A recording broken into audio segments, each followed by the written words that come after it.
a todos por vuestra presencia. La verdad es que no creíamos que iba a venir tanta gente. Yo personalmente, un viernes y con carnaval en medio y con los pocos medios que tenemos nosotros para promocionar nuestros actos, pues la verdad es que os agradezco mucho vuestra presencia.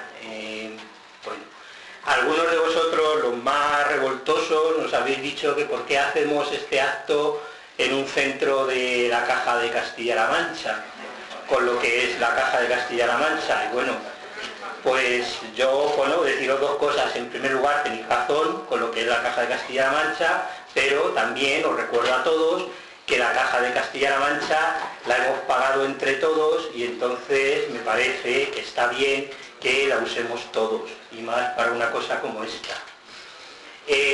Luego también, pues recordaros que Carlos ha traído una serie de libros suyos que son tan interesantes como sus charlas y que los tenéis ahí con el precio de cada uno y, en fin, no os digo nada, pero que también leer es importante.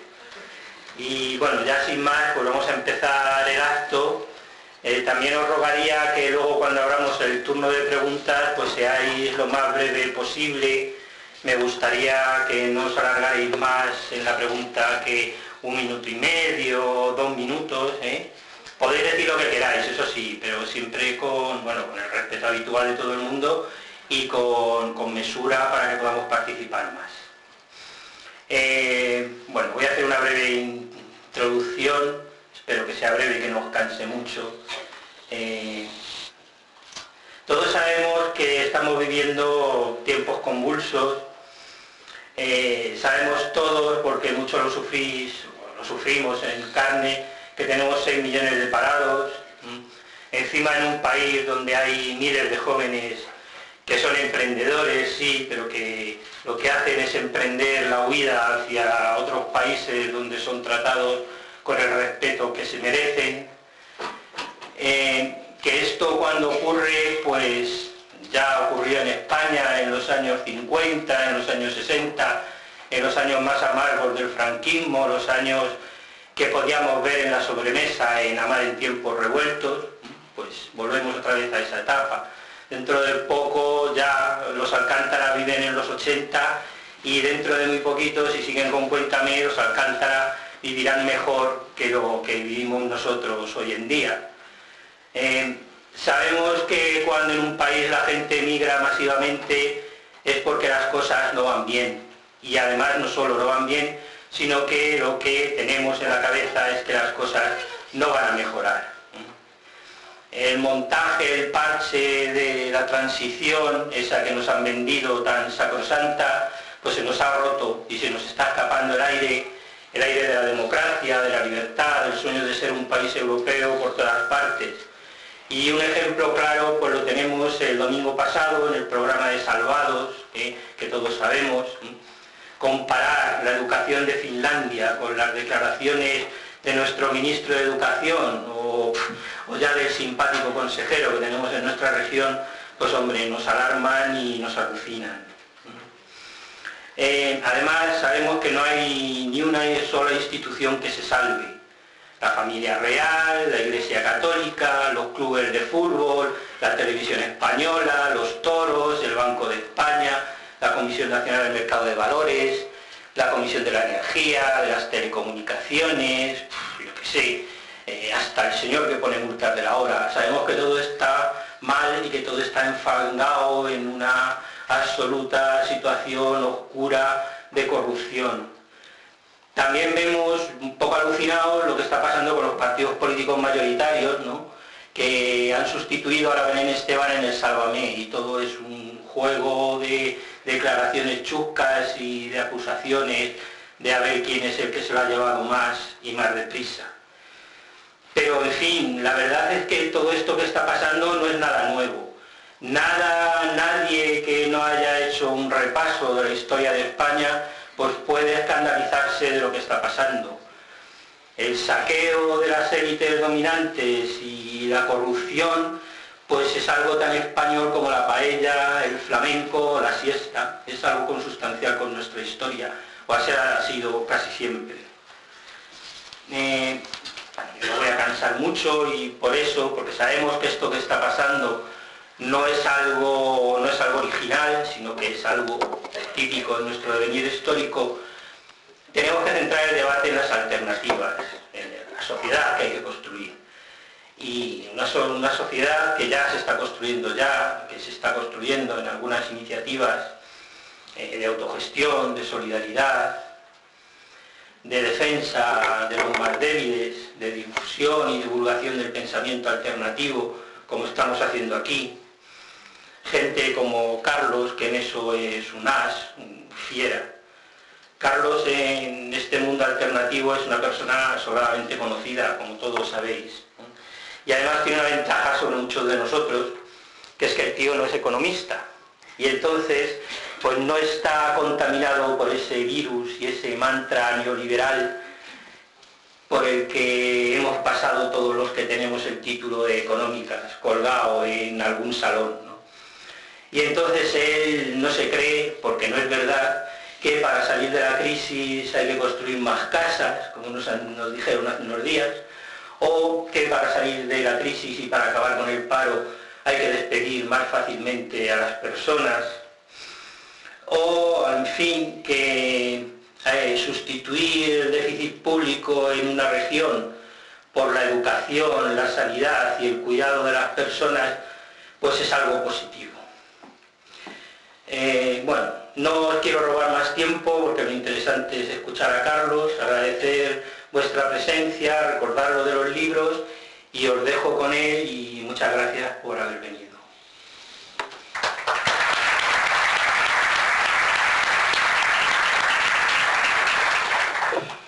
Muchas gracias a ti, Fernando, por tus palabras de presentación y buenas tardes a todas y a todos.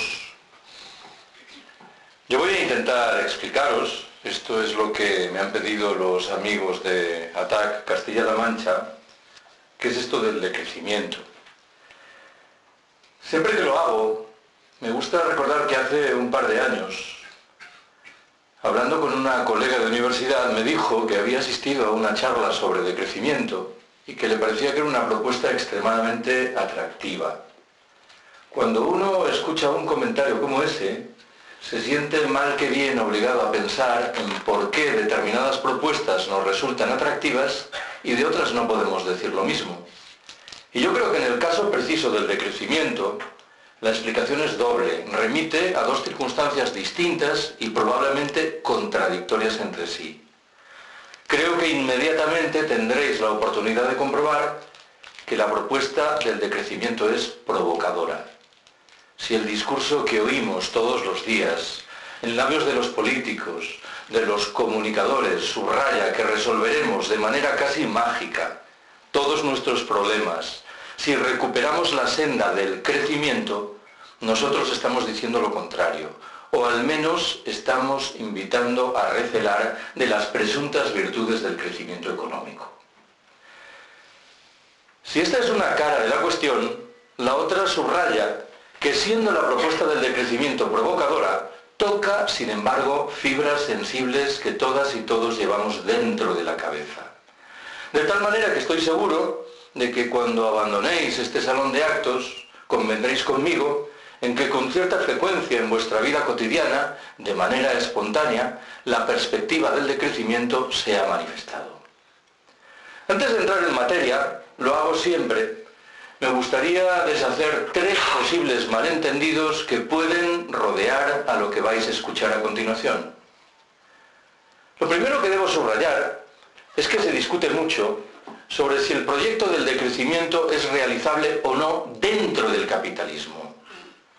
La discusión es muy compleja y no tengo tiempo para abordarla en serio. Me voy a limitar a señalar que mi proyecto de decrecimiento es orgullosamente anticapitalista, que implica por necesidad salir del capitalismo. En el buen entendido de que debo agregar que lo del decrecimiento, desde mi punto de vista, no viene a sustituir a todas las contestaciones del capitalismo que hemos conocido en el pasado. Prefiero acogerme la idea de que es un agregado a esas contestaciones. Un agregado, eso sí, importantísimo. Segunda precisión inicial. Inmediatamente veréis que estamos afirmando que en los países ricos del norte opulento Hay que reducir los niveles de producción y de consumo. Alguien se preguntará inmediatamente, ¿y pedís lo mismo para los países pobres del sur? La respuesta es no, pero el no creo que se explica por sí solo. Si la renta per cápita en Níger o en Burkina Faso es 30 veces inferior a la nuestra, no parece que tenga mucho sentido que encima pidamos que los habitantes de esos castigados países reduzcan sus niveles de consumo. Conviene que justifique, sin embargo, el pero. Los habitantes de esos castigados países deben tomar nota de lo que nosotros hemos hecho mal, siquiera solo sea para no repetir nuestros errores. Voy a por la tercera y última de las precisiones.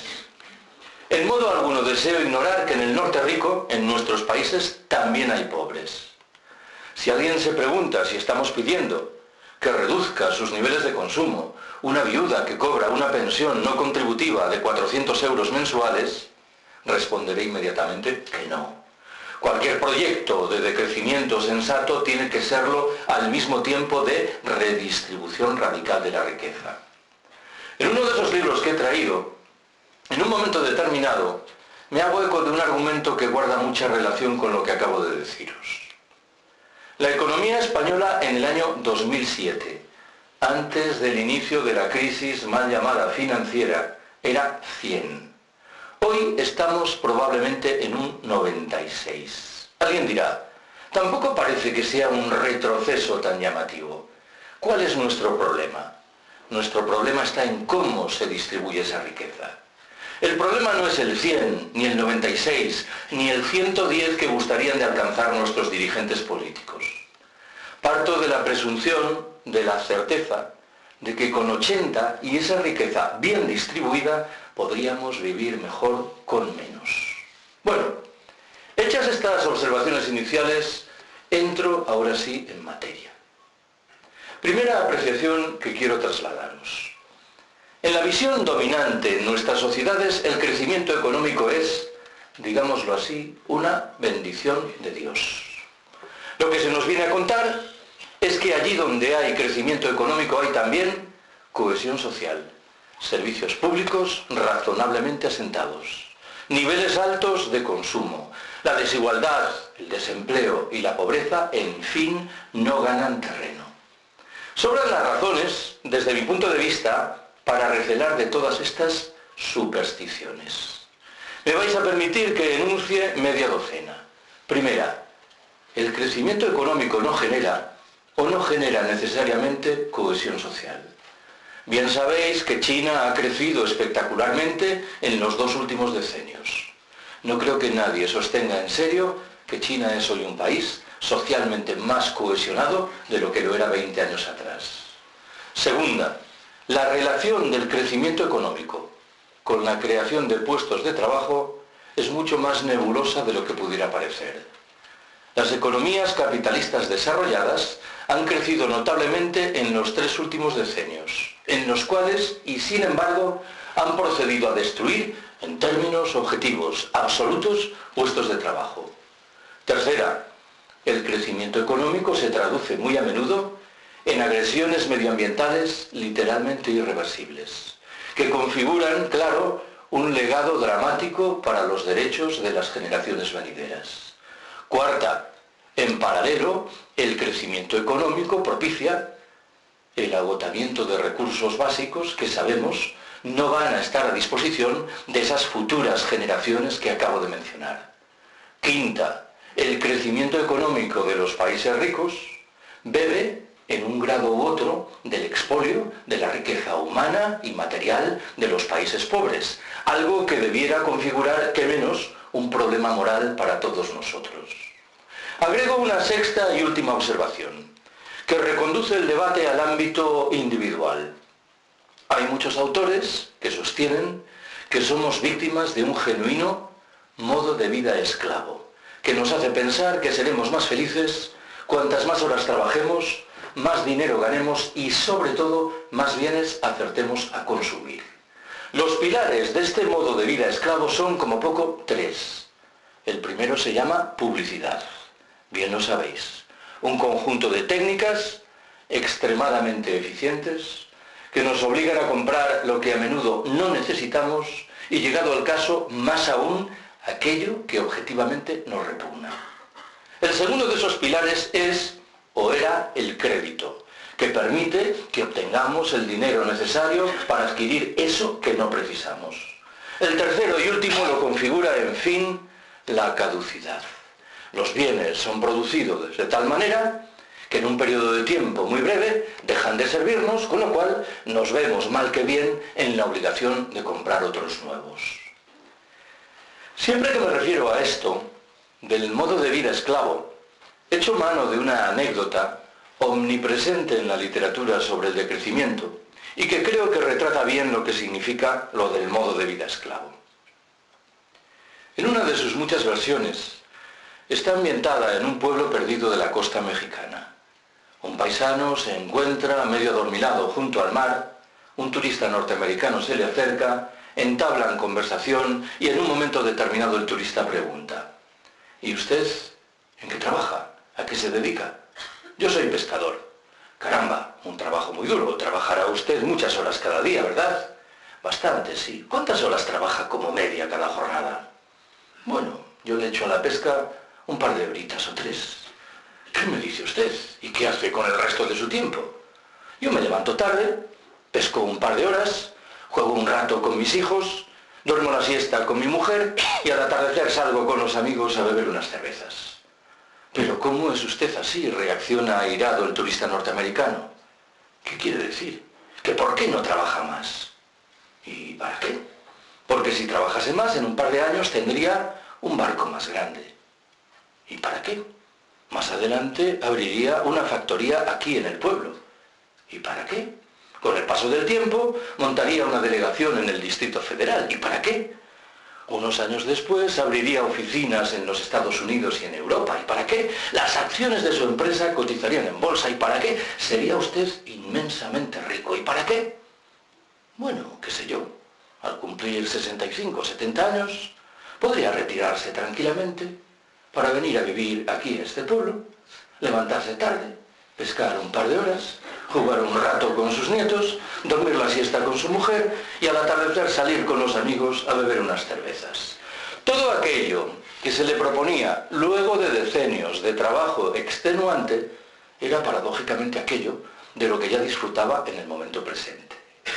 Siempre que cuento esta anécdota me veo obligado a reconocer que incorpora, eso sí, una fuga importante. No explica convincentemente cuántas horas trabajaba la mujer del mexicano protagonista, pero os pido que por una vez aparquemos esta dimensión de la discusión. Segunda observación que quiero haceros. Somos con mucha frecuencia víctimas de las grandes cifras que se nos imponen y cuyo sentido de fondo no acertamos a desentrañar. Hace 3 años la Unión Europea exigió del gobierno español que redujese los niveles del gasto público en 15.000 millones de euros. Nadie sabe lo que son 15.000 millones de euros. Es una cifra inabarcable. Bueno, igual vosotros los contables tampoco, ¿no? Bueno, mejor. Fingís. Me vais a permitir que tire de este hilo para formular 2 observaciones que creo que nos sitúan de lleno en el núcleo de la propuesta del decrecimiento. Primera de ellas.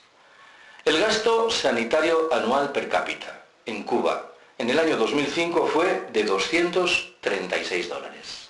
El gasto sanitario anual per cápita en los Estados Unidos en ese mismo año se elevó en cambio a $5.274. Retraduzco el significado de estas 2 cifras.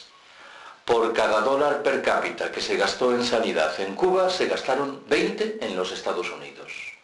Y sin embargo, las cifras cubanas en materia de esperanza de vida al nacer y mortalidad infantil resultaron ser muy similares a las norteamericanas. No solo eso, la Organización Mundial de la Salud establece todos los años un ranking que pretende considerar cómo los habitantes de los diferentes países valoran los sistemas sanitarios respectivos. En 2005, en ese ranking, a Cuba le correspondía el puesto 36 del planeta, frente al lugar 72 que tocaba a los Estados Unidos. Supongo que intuís por dónde quiero ir. En nuestro conocimiento económico convencional, si yo destino 20 veces más recursos que tú a determinada actividad, por lógica obtendré resultados sensiblemente superiores a los que alcanzarás tú. El ejemplo que acabo de proponeros desmiente el presunto valor universal de esa norma. Creo que para explicar, digámoslo así, por qué la sanidad cubana es más eficiente que la norteamericana, a buen seguro que habrá que incorporar la mención de determinados rasgos propios del sistema sanitario en la isla. Pero habrá que prestar atención también, y a esto voy, a algunos efectos paradójicos, sorprendentes, derivados de la escasez y de la pobreza. ¿En qué estoy pensando? En un escenario de escasez, el cubano, la dieta alimentaria registra una presencia muy notable de frutas y de verduras.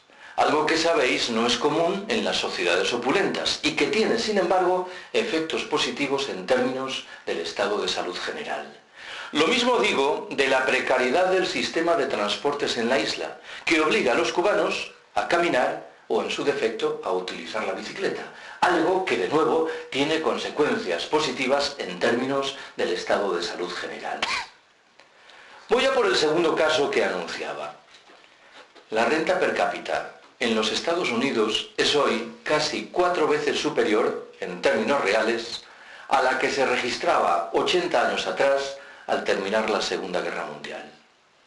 De un tiempo a esta parte, sin embargo, todas las encuestas revelan que ha ido creciendo y notablemente el porcentaje de ciudadanos norteamericanos que declaran ser cada vez menos felices.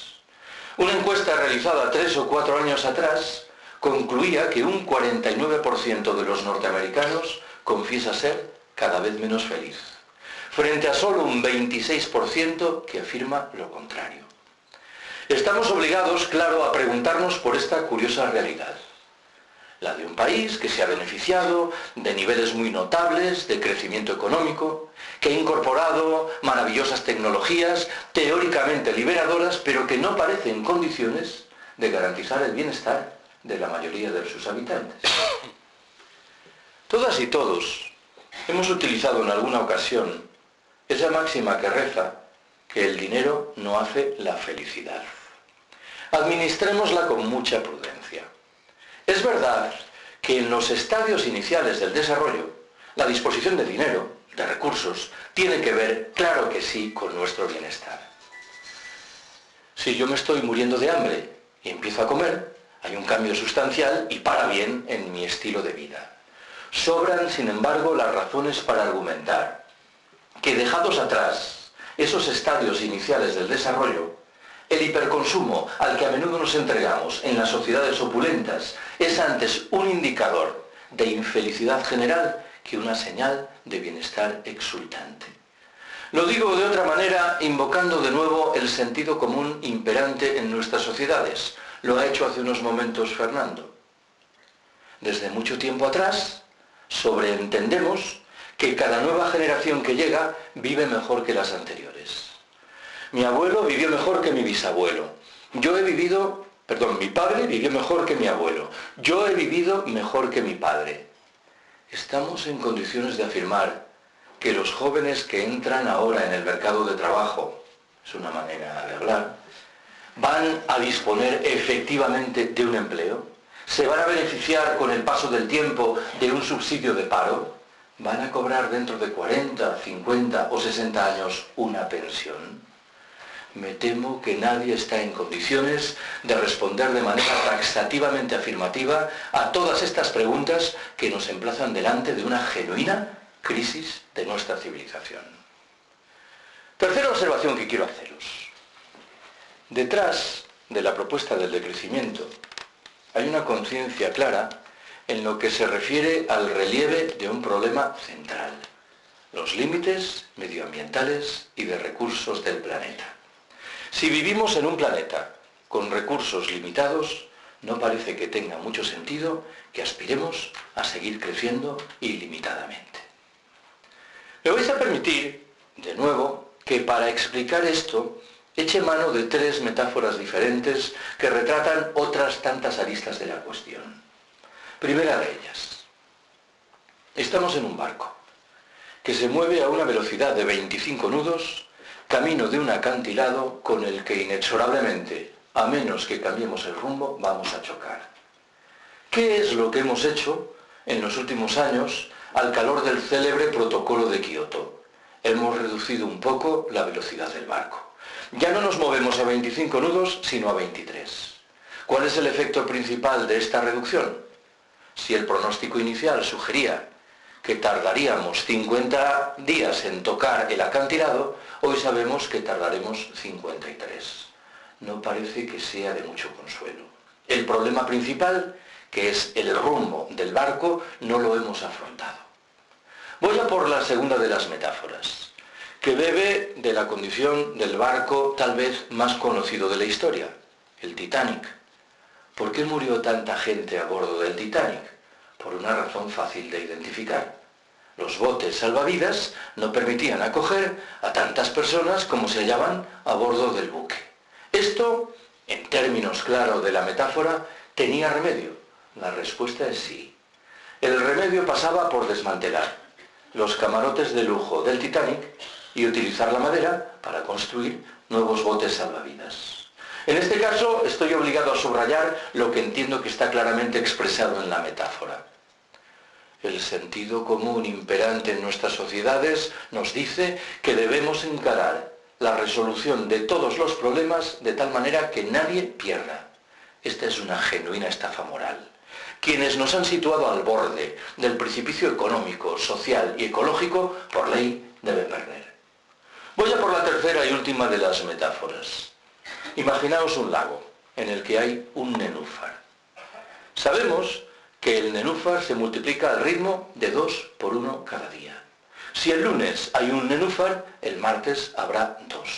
Sabemos también que conforme a ese ritmo de multiplicación, el lago estará repleto de nenúfares al cabo de 20 días, con lo cual las plantas, faltas de espacio vital, perecerán.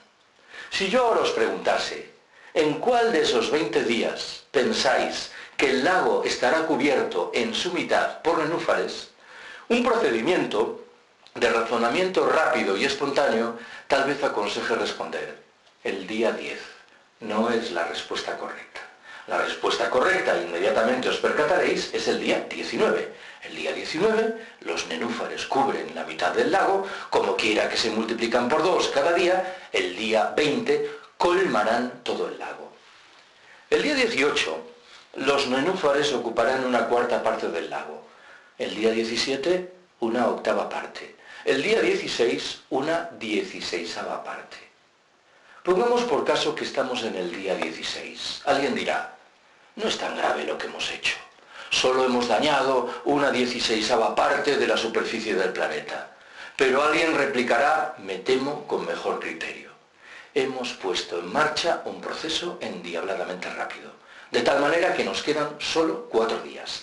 Y de tal manera, por añadidura, que cuanto más demoremos nuestra intervención, mayores energías, mayores esfuerzos, mayores recursos serán necesarios.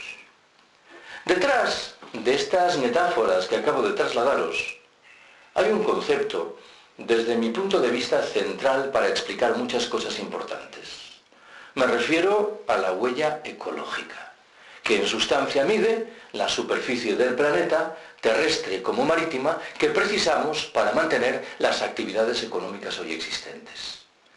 Todos los estudios relativos a la huella ecológica concluyen que hemos dejado muy atrás las posibilidades medioambientales y de recursos que la Tierra nos ofrece.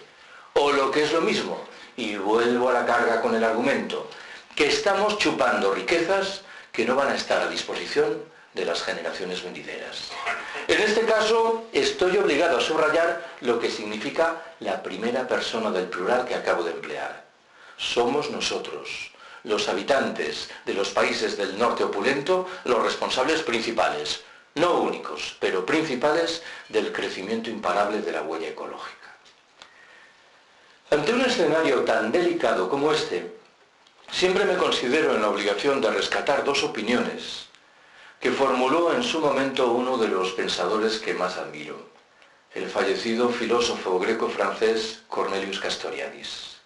Hace tal vez 15 años, Castoriadis afirmó que le producía mitad fascinación, mitad indignación comprobar cómo las personas que entre nosotros reivindican reformas políticas, económicas y sociales radicales son inmediatamente descalificadas como si se tratase de soñadores incorregibles. En tanto en cuanto, y en cambio, de manera sorprendente, nuestros dirigentes políticos, que en el mejor de los casos miran a 2 años vista las próximas elecciones, se nos presentan como si fuesen personas ecuánimes que tienen respuestas a todos los problemas importantes. Mencionó la segunda de las observaciones de Castoriadis. Castoriadis sugirió que ante un escenario tan delicado como este, deberíamos actuar como lo haría lo que llamaba, utilizando una expresión latina, el pater familias diligens, el padre de familia diligente. El ejemplo que proponía era un poco truculento. Decía, imaginemos un padre al que le comunican que es muy posible que su hijo tenga una gravísima enfermedad. Parece que ese padre solo podrá reaccionar de una manera, colocando a su hijo en manos de los mejores médicos para que estos determinen si el diagnóstico es certero o no lo es. Lo que ese padre, en cambio, no podrá hacer, parece, es razonar diciendo, bien, si es posible que mi hijo tenga una gravísima enfermedad, también es posible que no la tenga, con lo cual me voy a quedar cruzado de brazos. Me temo, sin embargo, que esta es la actitud de la especie humana ante la crisis ecológica. Cuarta observación que quiero haceros. En modo alguno deseo esquivar el sentido de fondo de una propuesta central que surge del decrecimiento. Para explicarlo, voy a rescatar un debate que se registró entre nosotros en España 30 años atrás, enfrentando entonces a un movimiento pacifista que empezaba a sacar la cabeza y a lo que hoy llamamos los sindicatos mayoritarios. El debate se refería al futuro de la industria de armamentos. Los pacifistas decíamos, hay que cerrar esas fábricas. Los sindicatos respondían, hay que preservar los puestos de trabajo. Lo que estamos afirmando hoy es que un debate de naturaleza similar debe cobrar cuerpo en los años venideros, bien que ampliado a otros muchos sectores económicos. Lo que estamos diciendo de manera más precisa es que hay que reducir sensiblemente la actividad de segmentos enteros de la economía que están en el origen del crecimiento imparable de la huella ecológica. ¿En qué estoy pensando?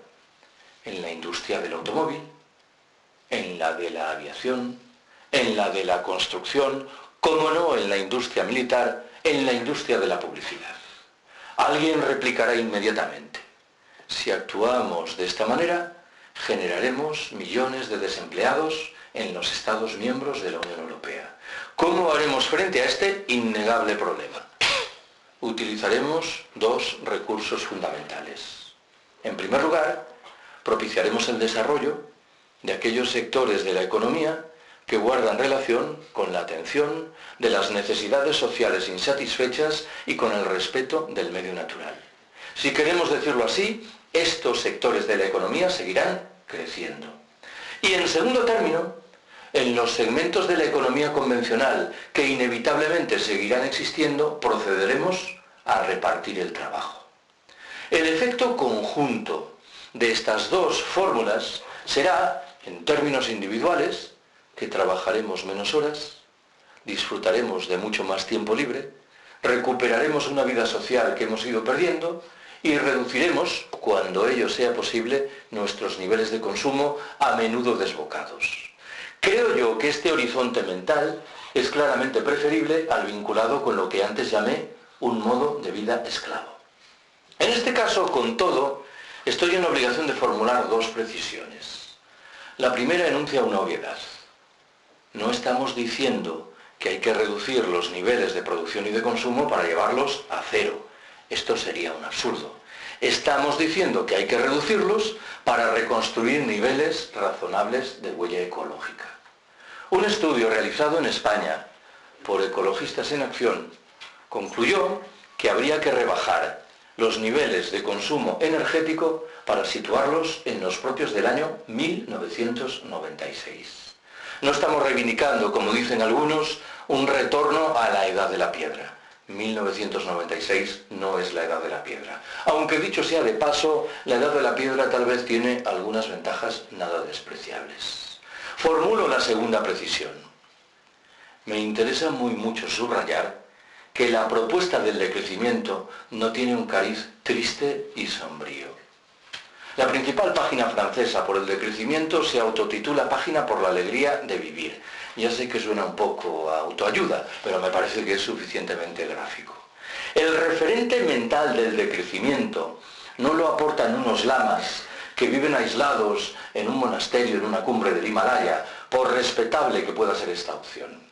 Si alguien se pregunta, por ejemplo, lo digo siempre, ¿qué es lo que los principales teóricos del decrecimiento reivindican en materia de intercambio sexual? Reclaman, valga la paradoja, un crecimiento general de las relaciones correspondientes, que justifican sobre la base de la necesidad de recuperar la vida social que hemos ido dilapidando, obsesionados con la producción, el consumo y la competitividad.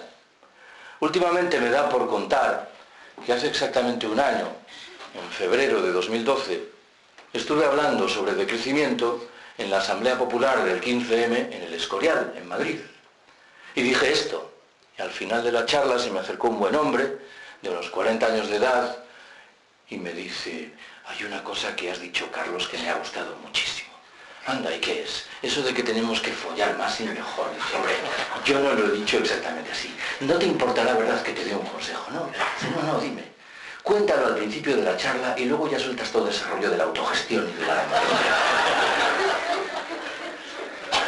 Quinta observación que quiero haceros. Estoy obligado a subrayar que la propuesta del decrecimiento no se agota en la reivindicación de la necesidad de reducir los niveles de producción y de consumo en los países ricos del norte opulento, que se asienta antes bien en la reivindicación de un puñado de principios y de valores que no son precisamente los imperantes en nuestras sociedades. ¿Cuáles son esos principios y valores enunciados de manera casi telegráfica? 1. Acabo de señalarlo: la primacía de la vida social frente a nuestra obsesión por la producción, el consumo y la competitividad. 2. El ocio creativo frente a las formas de ocio siempre vinculadas con el dinero que se nos ofrecen por todas partes. 3. El reparto del trabajo, una vieja demanda sindical que infelizmente fue muriendo con el paso del tiempo. 4. La reducción inexorable del tamaño de la mayoría de las infraestructuras productivas, administrativas y de transporte. 5. La recuperación de la vida local en un escenario de reaparición de fórmulas de democracia directa y de autogestión. 6. y último, en el terreno individual, la sobriedad y la sencillez voluntarias. Alguien podría sentir la legítima tentación de afirmar que estos principios y valores nos colocan fuera del mundo, que nada tienen que ver con la organización pasada o presente de las sociedades humanas. Si ese argumento se expresase, me vería obligado a disentir.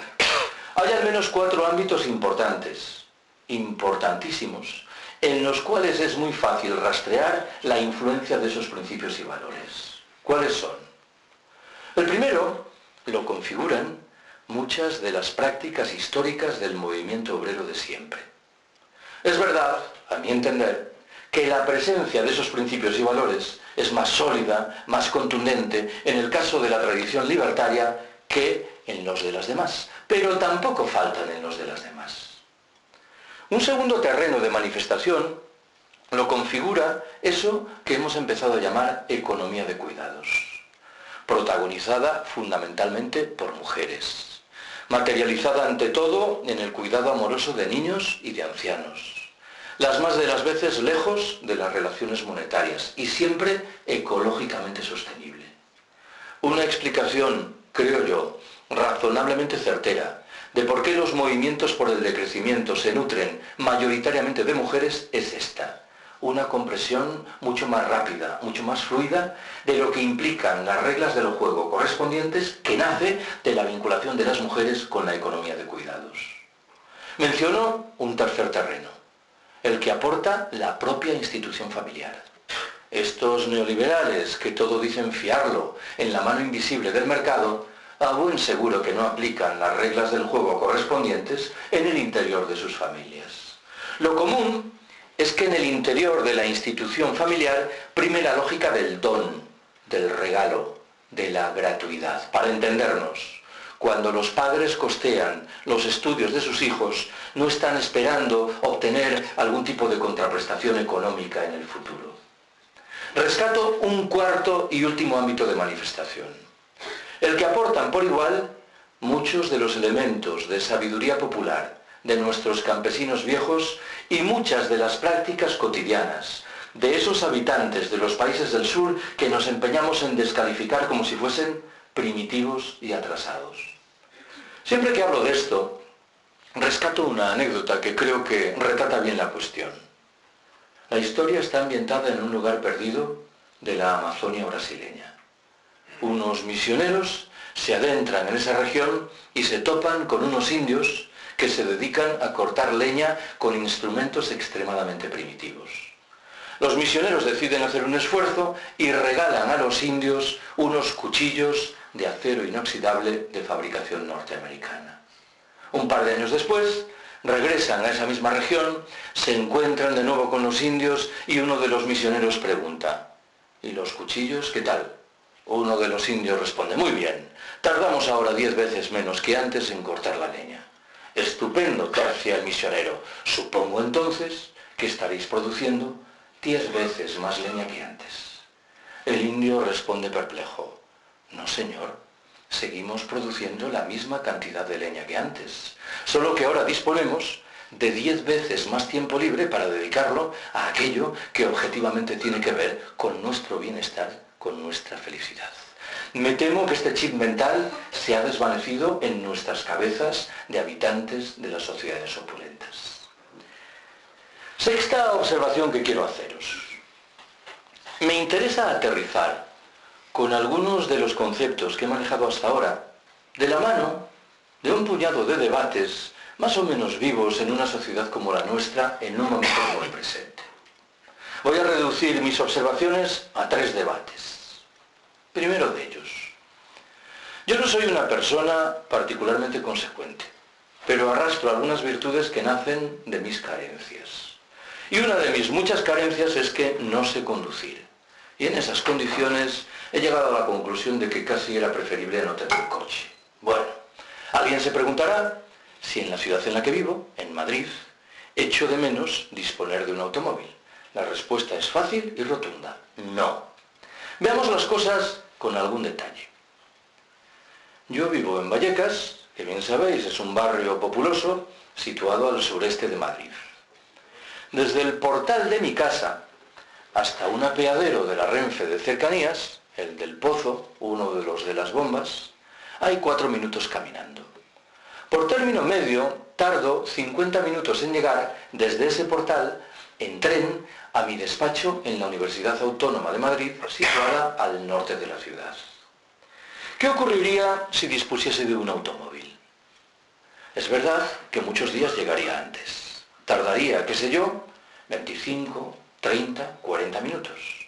Pero no es menos cierto, primer problema, que otros días no sabría a qué hora llegaba. Claro, si me veo inmerso en uno de los gigantescos atascos comunes en las grandes ciudades y resulta que tengo que dar clases a las 8:30 de la mañana y hay 60 alumnos esperándome, mal negocio es el que me invita a llegar tarde 40 minutos.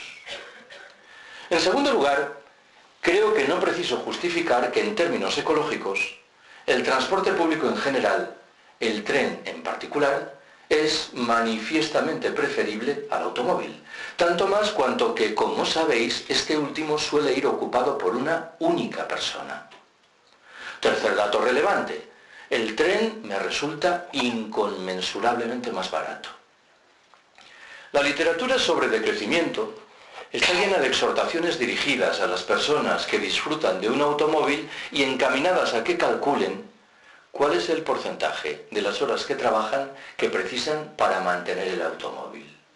¿Qué significa esto de mantener el automóvil? Comprarlo, pagar los impuestos, las reparaciones, los seguros, la gasolina. ¿Cuántas horas de libertad efectiva dispensa el coche y cuántas horas de trabajo esclavo previo son necesarias para mantenerlo? En cuarto término, me parece que salta a la vista que yo en el tren puedo ir leyendo, algo que no debe hacer quien va conduciendo un automóvil. Menciono una quinta y última ventaja. Por fortuna, la estación de la Renfe de mi universidad se halla a 12 minutos caminando del lugar donde doy clases.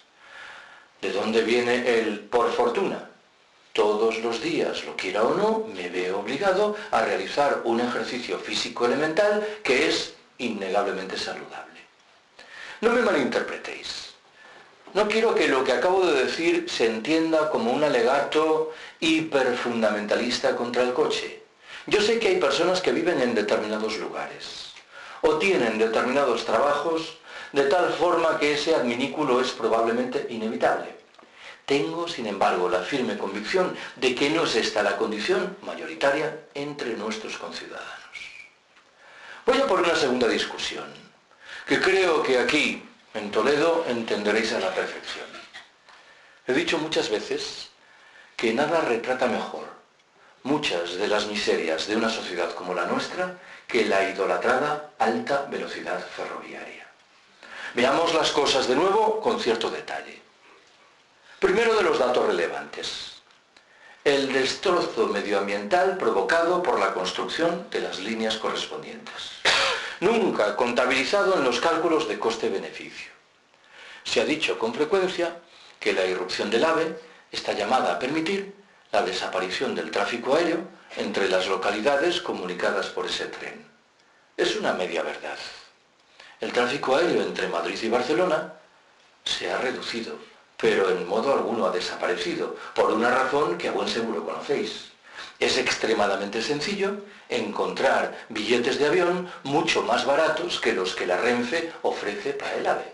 En cualquier caso, el AVE no es una bicoca ecológica. Un tren que se mueve a una velocidad de 300 km por hora consume 9 veces más energía que otro que lo hace a una velocidad de 100 km por hora. La comparación relevante no lo es entre el AVE y el avión, sino entre el tren convencional y el tren de alta velocidad. Segundo dato de interés. Bien sabéis, creo, que en España la irrupción fulgurante de la alta velocidad ferroviaria ha coincidido en el tiempo con el cierre de muchas de las líneas del ferrocarril convencional. Cierre que se ha justificado sobre la base de la idea de que no eran rentables.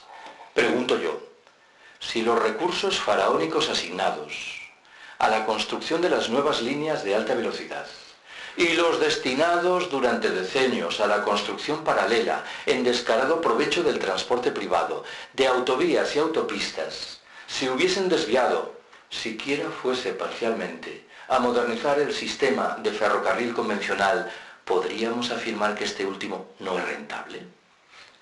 Tercer dato de relieve. Las líneas de alta velocidad mejoran las comunicaciones entre las localidades lógicamente grandes que se encuentran en sus extremos.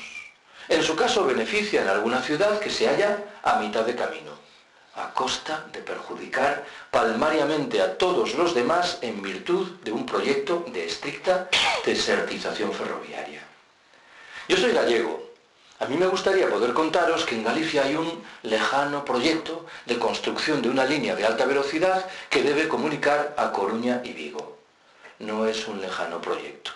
Las obras están muy avanzadas y hay que inaugurar su inauguración para el año entrante.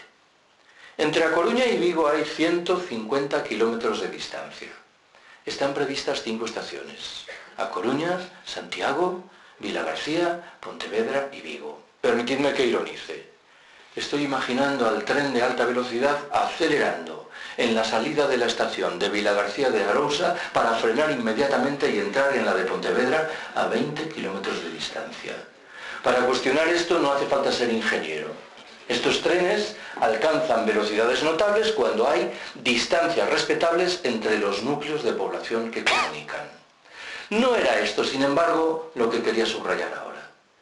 Buena parte del trazado de la nueva línea gallega de alta velocidad se solapa con el trazado de la vieja línea del tren convencional, que con toda certeza va a desaparecer dejando sin un servicio público ferroviario a un sinfín de localidades que desde hace decenios se beneficiaban de tal servicio.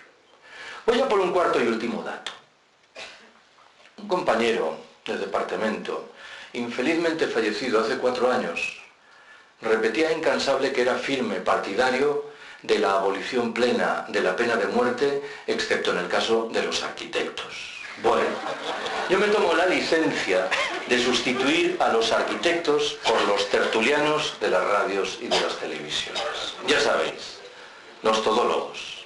Estas personas que suelen iniciar sus intervenciones diciendo: yo la verdad sobre esto no sé nada, para a continuación explicarte esto y demostrar que en efecto no sabían absolutamente nada.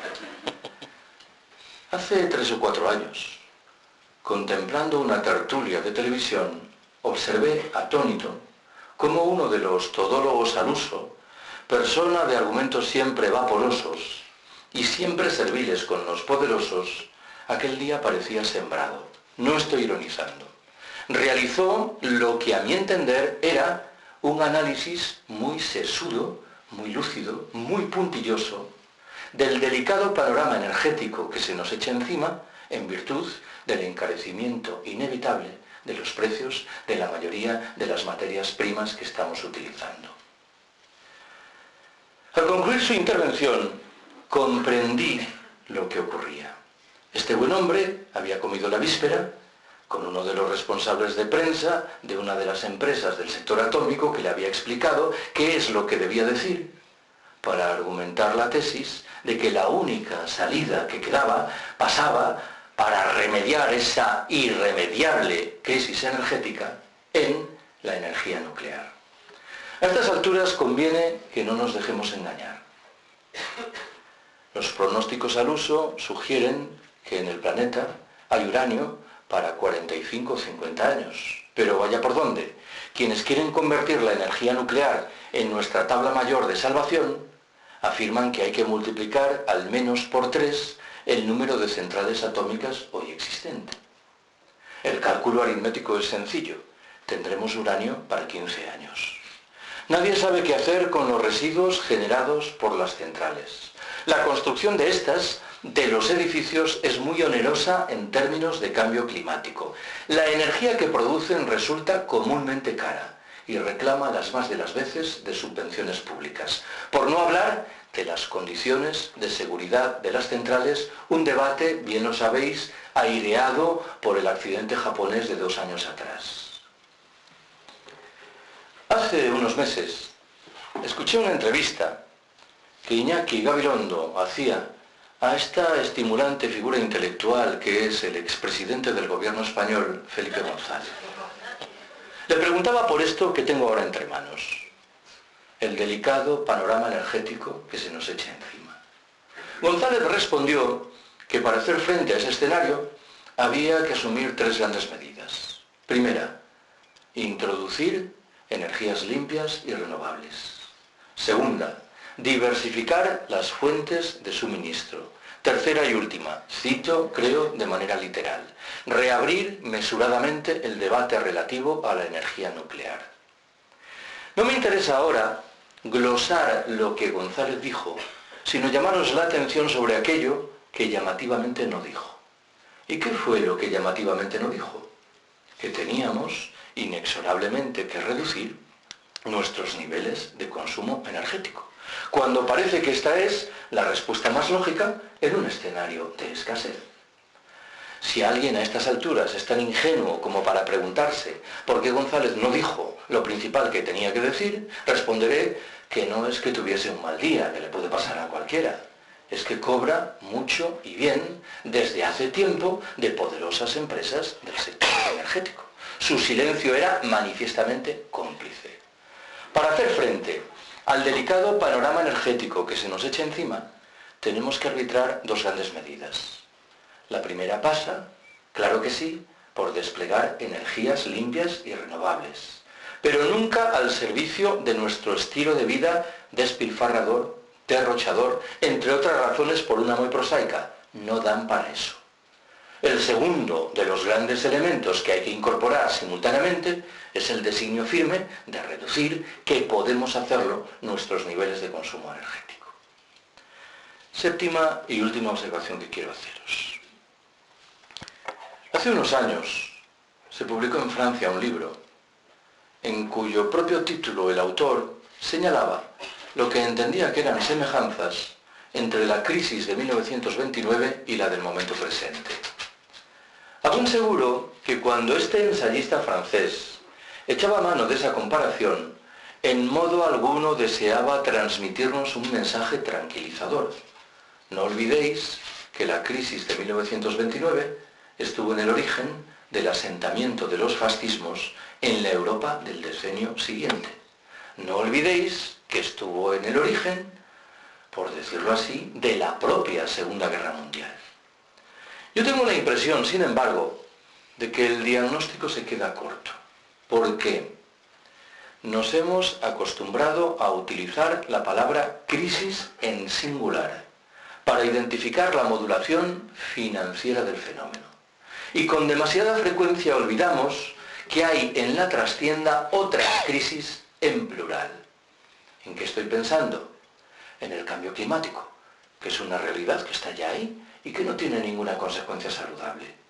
En el encarecimiento inevitable, ya lo he mencionado, en el medio y largo plazo, de los precios de la mayoría de las materias primas energéticas que utilizamos. En los problemas demográficos que atenazan a regiones enteras del planeta. En la prosecución de la situación de marginación material y simbólica que padecen tantas mujeres. O en fin, y por dejarlo ahí, en el mantenimiento del expolio de los países pobres. Si cada una de estas crisis, en singular, es suficientemente inquietante, la combinación de todas ellas sospecho que es literalmente explosiva. ¿Cuál es el escenario de fondo? Ya sé que la tesis a la que me acojo ahora es polémica, es conflictiva.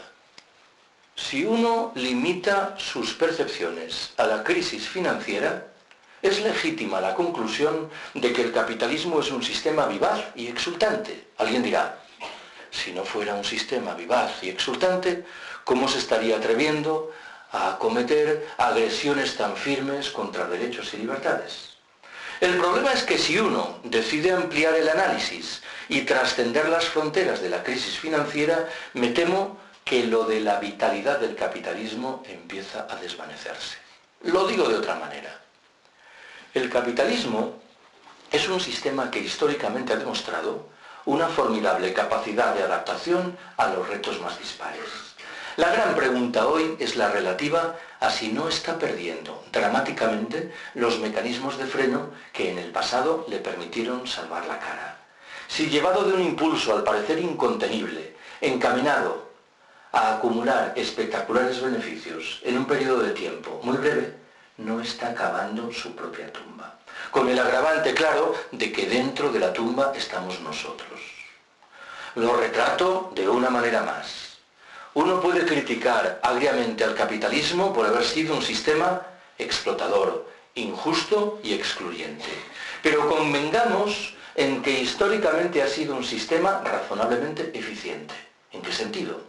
En el sentido de que la mayoría de los empresarios obtenían los beneficios que esperaban alcanzar. Hoy ni siquiera esto es evidente. Estos neoliberales, que de manera recalcitrante durante 3 decenios han rechazado todo tipo de intervención de los poderes públicos en la economía, cuando las cosas han venido mal dadas, ¿qué es lo primero que han hecho?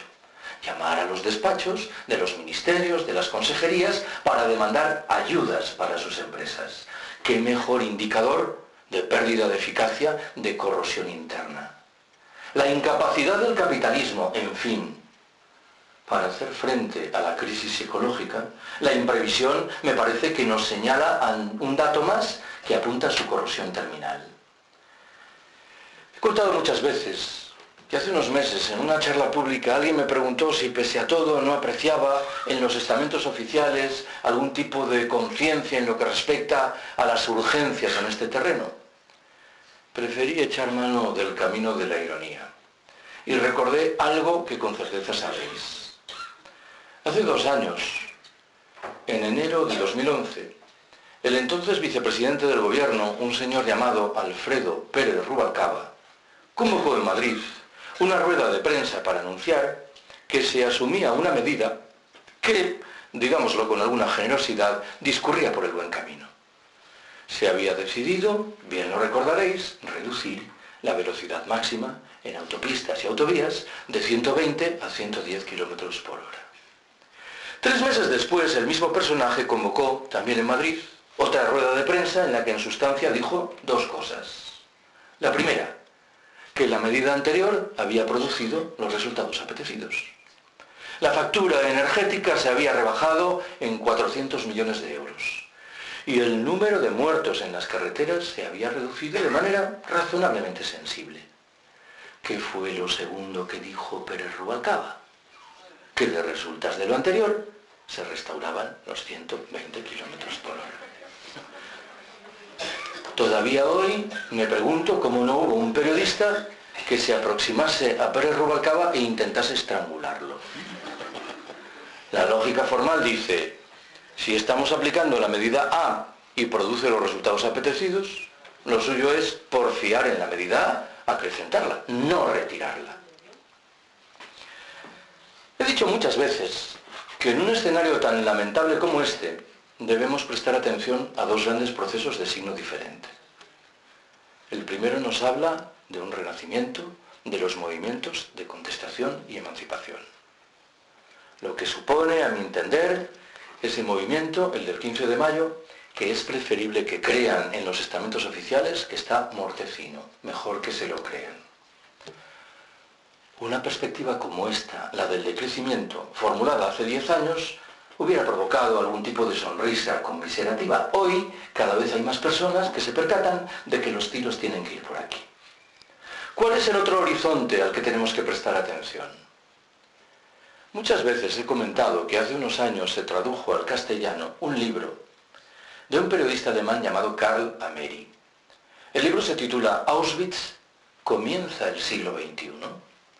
La tesis principal que defiende Ameri en esa obra señala que estaríamos muy equivocados si concluyésemos que las políticas que abrazaron los nazis alemanes 80 años atrás remiten a un momento histórico coyuntural, singularísimo y por ello afortunadamente irrepetible. Ameri señala antes bien que debemos estudiar en detalle el sentido preciso de esas políticas. ¿Por qué?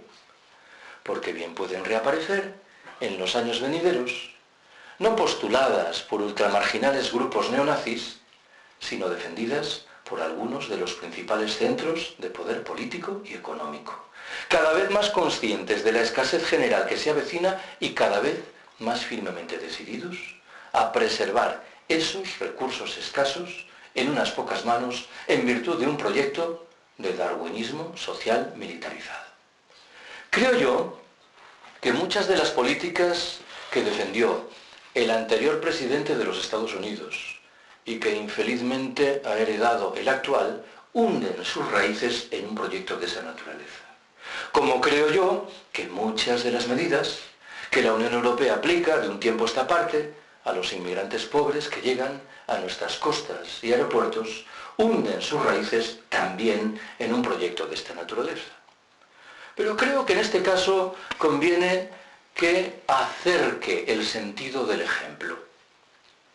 Esta otra estimulante figura intelectual, que es el también expresidente del gobierno español, José María Aznar, acostumbraba a repetir machaconamente una frase. Decía, mi gran proyecto es colocar a España en plenitud en el club de los países más ricos. Ojo con la frasecita. ¿Qué es lo que suscita en mi cabeza? Imaginaos que yo abandono este salón de actos y me encuentro con un compañero de colegio al que hace 25 años que no veo. Mantenemos la conversación de rigor y en un momento determinado yo le pregunto, ¿y tú a qué te dedicas? ¿Qué haces? Bueno, Yo estoy intentando convertirme en uno de los hombres más ricos del mundo. Yo pensaría, claro, que me hallaba delante de un genuino imbécil. No me malinterpretéis. No estoy sugiriendo que sea este el adjetivo que conviene al expresidente del gobierno español, aunque tampoco lo voy a descartar por completo. Bueno, Aznar era por muchos conceptos un genuino extraterrestre, pero el Aznar que se expresaba a través de esa frase no estaba haciendo otra cosa que verbalizar las querencias abrumadoramente mayoritarias entre sus conciudadanos. Las querencias de una sociedad hechizada en la idea de que seremos tanto más felices cuanto más consumamos. Hace 10 años, el resultado de una encuesta disparó entre nosotros muchas ilusiones. Un 92% de los ciudadanos españoles declaraban rechazar agriamente una intervención de los Estados Unidos en Irak. Hoy sabemos que ese altísimo porcentaje arrastraba sus trampas. ¿Por qué? En parte por una razón casi biológica.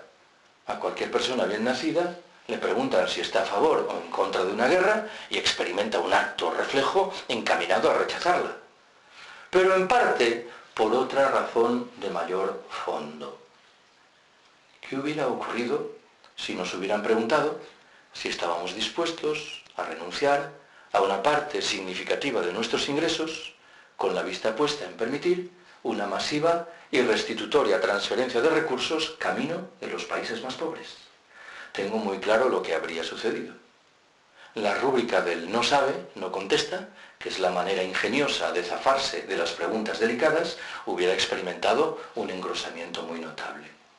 Siempre que cuento esto recuerdo que hay un sociólogo belga que sostiene que en España, supongo que en España y en todos los lugares, junto a las 3 respuestas tópicas de las encuestas, sí, no sabe, no contesta, habría que agregar una cuarta posibilidad que es no sabe, pero contesta, a la que nos acogemos la mayoría.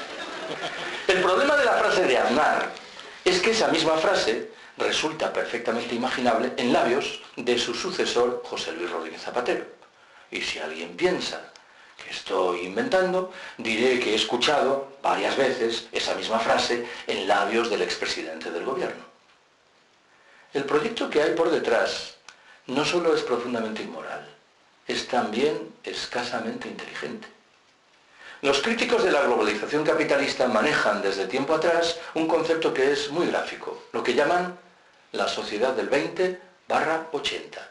¿Qué significa esto? Que al calor de la globalización, dicen, el 20% de la población planetaria, una quinta parte, vivirá en la opulencia, mientras las 4/5 partes restantes se verán condenadas a una lucha feroz para sobrevivir. Ese 80% de desheredados acabará por llamar a nuestra puerta. Esta no es la metáfora adecuada. Acabará por derribar nuestra puerta. Y ya no por moralidad, sino por estricta inteligencia, convendría que arbitrásemos procedimientos encaminados a evitar que eso suceda. Acabo. Cuando hablo de decrecimiento, suelo terminar rescatando una anécdota casi personal. Hace un par de años o 3 me invitaron en Madrid a participar en una mesa redonda que compartí con una mujer que, por lo que me explicaron, era una estrella en ascenso de televisión española sometida a los dardos críticos del Partido Popular, que entendía que era una izquierdista desbocada. No estoy hablando de Ana Pastor, no penséis mal. A esta chica le tocaba hablar de las manipulaciones en los medios de comunicación y a mí me correspondía hacerlo del decrecimiento. No eran 2 materias que tuviesen una relación fluida entre sí. El caso es que al llegar el debate, en un momento determinado enuncié una queja precisa. Dije, me parece extremadamente llamativo que en esos programas matinales de televisión de los diferentes canales, por los que en el transcurso de los 2 últimos años han pasado centenares de políticos, de sindicalistas, de economistas, nadie se haya acercado a la perspectiva de criticar las presuntas virtudes del crecimiento económico. Nadie haya tenido la oportunidad de explicar en tiempo y modo qué es esto del decrecimiento. Esta chica inmediatamente reaccionó y se comprometió a garantizar que, al menos en su medio, Televisión Española, ese vacío tocase a su fin. Vaya por delante que no volvimos a saber nunca nada más de ella. Recuerdo perfectamente qué fue lo que me dijo cuando nos despedíamos. Se me acercó muy solícita y me preguntó: oye, Carlos, esto del decrecimiento no será, ¿verdad?, una cosa un poco revolucionaria. Como podéis intuir, yo la miré con una cara de absoluta perplejidad, sin saber muy bien qué responder. Entre otras razones, por una que inmediatamente entenderéis. Esto sucede con mayor frecuencia de lo que puede parecer. Tenía al alcance de la mano dos respuestas completamente diferentes, pero ambas perfectamente legítimas. La primera hubiera consistido en decir: pues mira, sí, ¿para qué te vamos a engañar? Claro, si estamos reivindicando la primacía de la vida social, la democracia directa y la autogestión, habida cuenta de por dónde discurren las reglas del juego dominantes en nuestras sociedades, describir eso como revolucionario es perfectamente legítimo. Pero tenía al alcance de la mano una respuesta muy diferente que hubiera consistido en decir: pues mira, no.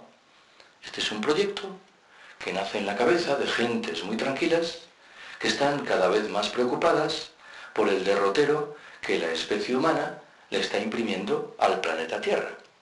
Y que en ese sentido han decidido privilegiar los derechos de las generaciones venideras y también, por cierto, los de las demás especies que nos acompañan en la Tierra. Con esa vocación, no rechazamos para nosotros el adjetivo conservadores, otorgando, claro, a este adjetivo un significado muy diferente del que corresponde a nuestros conservadores oficiales. Ya lo sabéis, otra estimulante figura intelectual. Un señor llamado Mariano Rajoy, que hace años invocó el testimonio de su primo de Sevilla para negar que el cambio climático fuese una realidad. Si no somos capaces de decrecer en el norte rico, en virtud de un proyecto consciente, racional, paulatino, ecológico, social y solidario, me temo que acabaremos por decrecer de resultas del hundimiento sin fondo del capitalismo que padecemos. Gracias por haberme escuchado.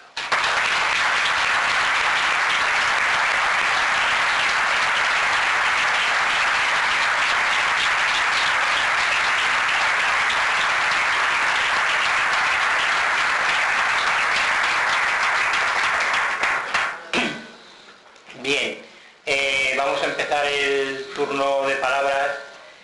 Antes pues quiero recordaros dos cosas.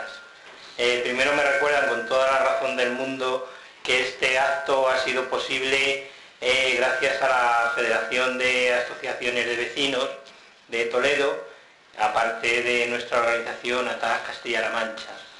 Y en segundo lugar, también os quiero recordar que tenemos previsto realizar otro acto el próximo día 27 de febrero, miércoles, en el que nos acompañará Paco Álvarez Molina y nos hablará de la economía del bien común, a la misma hora y en el mismo sitio. Y ahora ya pues empezamos el turno de palabras. Si te parece, Carlos, vamos de 3 en 3 o... Muy bien. ¿Vale? Pues cuando queráis, papelillo, me decís un nombre, os tomo nota y... Vea, ¿quién se lanza? ¿Quién es el primero? Aviso que he preparado una prueba tipo test, entonces creo que vuestro interés es evitar que la despliegue. Pues...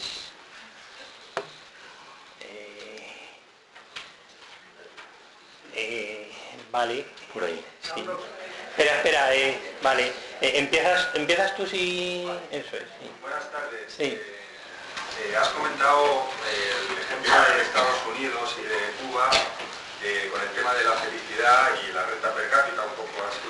Entonces, recientemente he leído un libro de Tim Jackson, Prosperidad sin crecimiento, donde toca ese tema y donde viene a sostener la tesis que es la desigualdad tan extrema que hay ahora mismo en nuestras sociedades la que provoca esa insatisfacción al mirarnos en el otro, en el que más tiene y el querer consumir más.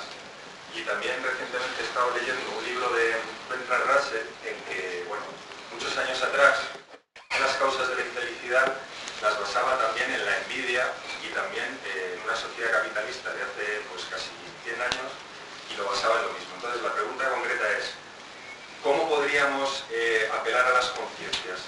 De una forma individual para que cada conciencia justicia asumiese que esta es la forma de salvarnos todos y salvarnos individualmente, o es una lucha política porque las sociedades sean más igualitarias y al ser las sociedades más igualitarias cada vez se destruyese esa afán de vernos en los demás y querer consumir como los demás que están por encima de nosotros?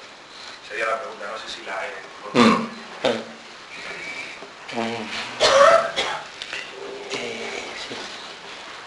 Hola Carlos, me gustaría saber tu opinión sobre la renta básica de las iguales. Lo que se te ocurra decir sobre ella. Al fondo había alguien que había levantado la mano, sí, anteriormente. Sí.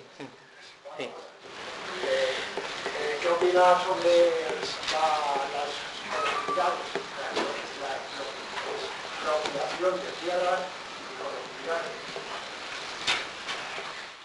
Bueno, ya tenemos tres. Sí. Y aquí tiran con bala, ¿eh? Bueno, vamos a ver. ¿Qué es lo que yo creo que hay que hacer para apelar a nuestra conciencia? He puesto cierto empeño en subrayar que el proyecto del decrecimiento, a mi entender, no es triste, no implica ninguna desgracia. En realidad se asienta en la intuición de que podemos vivir mejor con menos. Si somos capaces, claro, de cambiar reglas del juego fundamentales.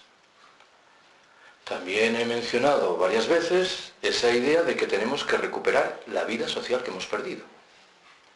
Creo que es una percepción universal, aunque no siempre seamos consecuentes con ella. ¿Que somos más felices? ¿Comprando un nuevo bien o adquiriendo un nuevo amigo? A mí me parece que hay diferencias muy notables entre lo uno y lo otro. Por eso, mi intuición es que en realidad no hay mayores problemas para modificar reglas del juego mentales de largo aliento. Ese proyecto, que intento responder a tu pregunta, tiene que ser al mismo tiempo individual y colectivo. Si es exclusivamente individual, puede convertirse en una especie de huida de nuestras responsabilidades. ¿Qué sentido tendría? Simplemente que yo me refugiara en mi casa, reduciendo significativamente mis niveles de consumo y dejando de comer carne, si no soy capaz de articular un movimiento social que pelee claramente por alterar las reglas del juego de nuestras sociedades.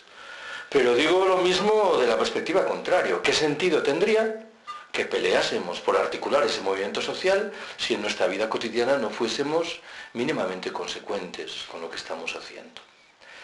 Aún así, por las citas iniciales que has formulado, yo estoy obligado a asumir de buen grado que la determinación de qué es esto de la felicidad es una materia más compleja de lo que pudiera parecer. El concepto de felicidad es un concepto cultural.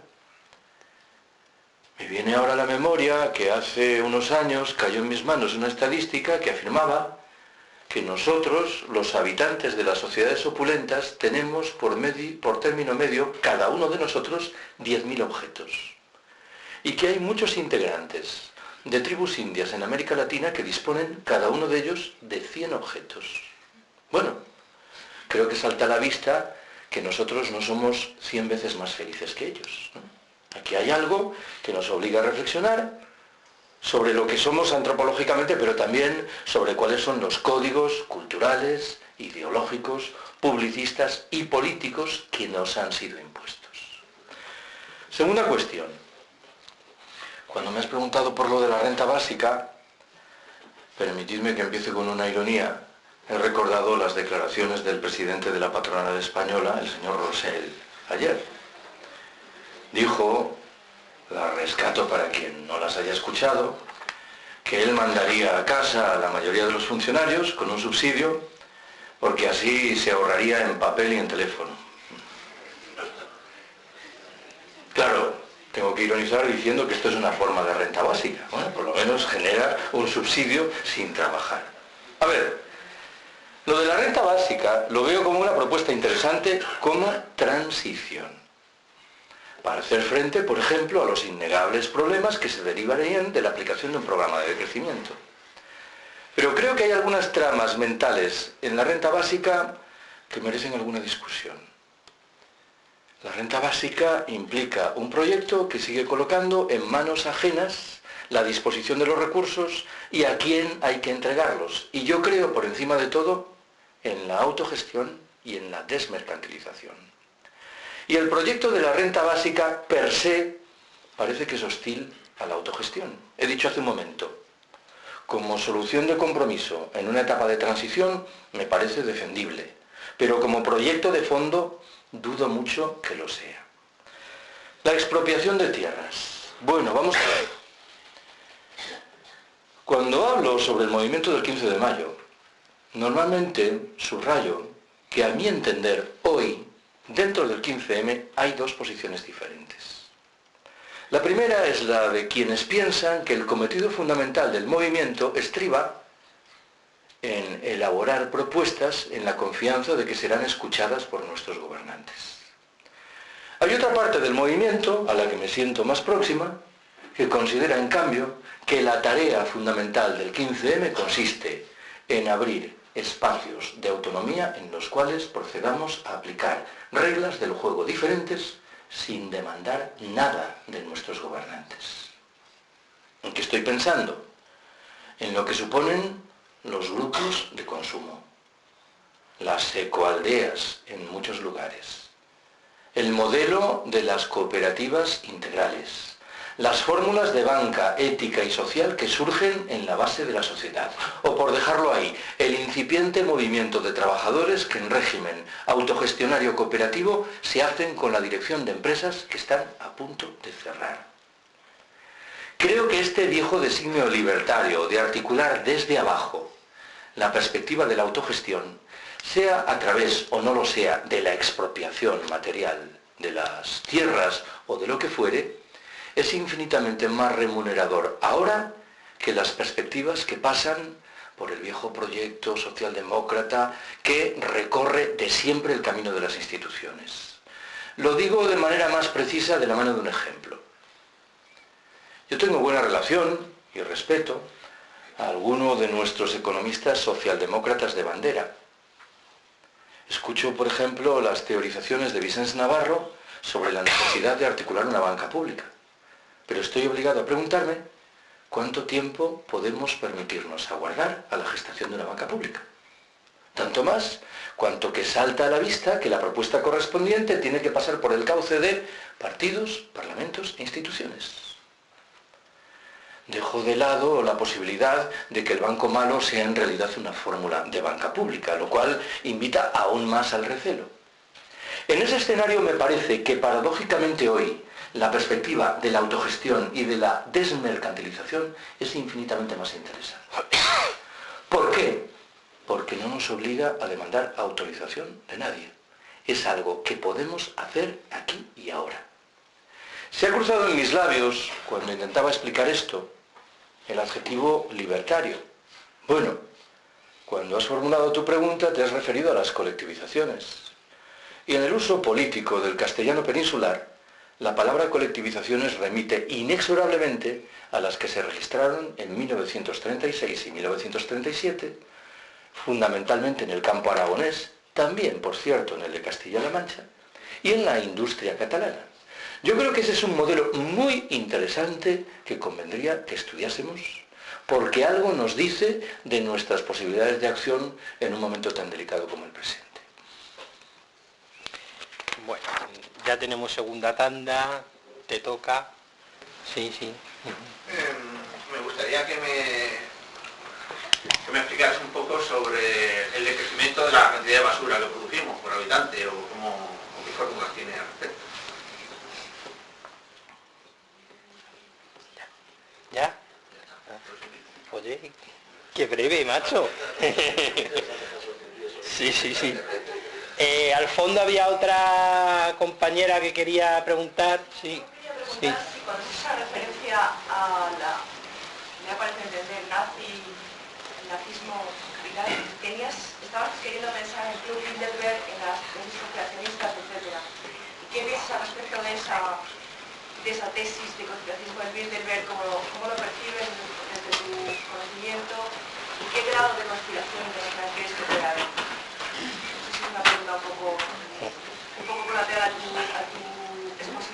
creo que la puedo responder adecuadamente. Gracias. Te toca, sí. Carlos, ¿qué opinión te merecen las experiencias andinas estas que deben denominar buen vivir, vivir bien, o como lo queramos decir en ese sentido? Nada más. Bueno, en primer lugar lo de la basura. Creo que en este caso lo principal que nos dice la teoría del decrecimiento es que si reducimos los niveles de producción y de consumo, por lógica reduciremos también y sensiblemente los niveles de basura. Esto, claro, no significa que resolvamos mágicamente el problema correspondiente. Significa que rebajaremos su intensidad. Supongo que no preciso aclarar que lo del decrecimiento no es una respuesta mágica que resuelve de la noche para la mañana todos los problemas.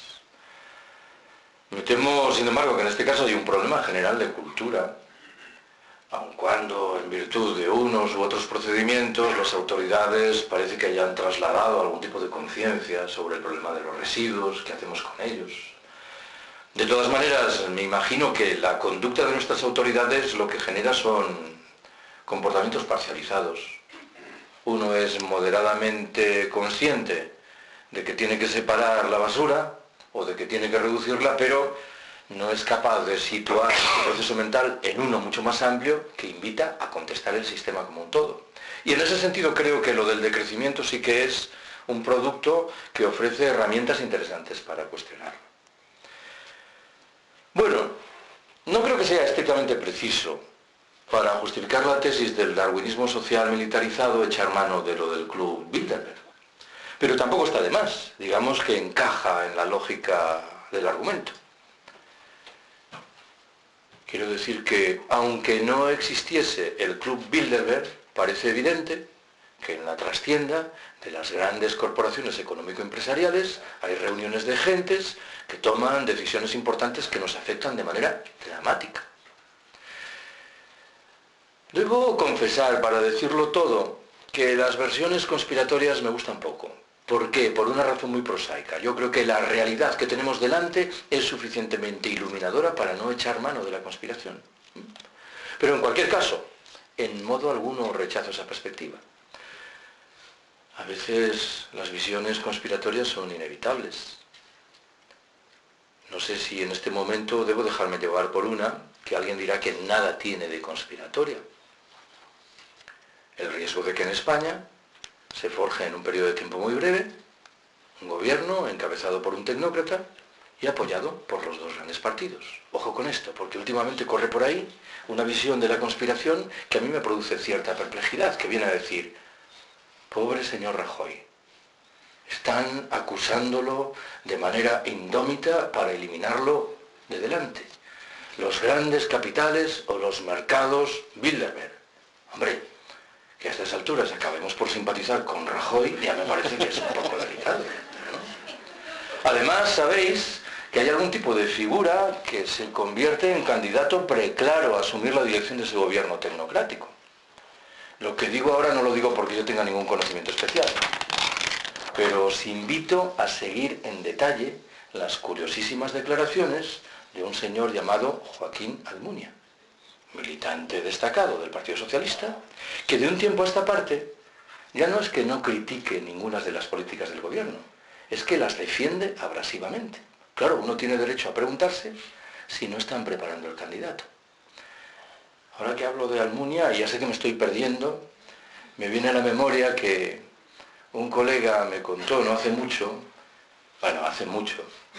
que había visto uno de esos programas de Canal Plus, de los muñecos, y que en la imagen inicial aparecía el muñeco del mago Tamariz, y una voz en off le decía: mago Tamariz, venga, vamos a probar, a ver de qué eres capaz. Queremos que reconstruyas lo del Titanic. Los camareros allí con sus vasos, la gente bailando un vals, la orquesta, y el mago Tamariz dice: bueno, a ver, no te pases, yo tengo unas capacidades limitadas. Y en ese momento aparece el muñeco de Joaquín Almunia, saluda efusivamente a Tamariz y le dice: hombre Tamariz, soy Joaquín Almunia, a ver si me puedes hacer un favor. Anda, ¿y qué quieres? pues quiero que me confieras un poco de carisma. Y entonces el muñeco del mago Tamarí dice, bueno, vamos a intentar mejor lo del Titanic, a ver cómo se... Tercera y última pregunta que me habéis hecho. La propuesta del decrecimiento, me imagino que salta a la vista, a la luz de lo que os he contado, es una propuesta pensada para el norte opulento.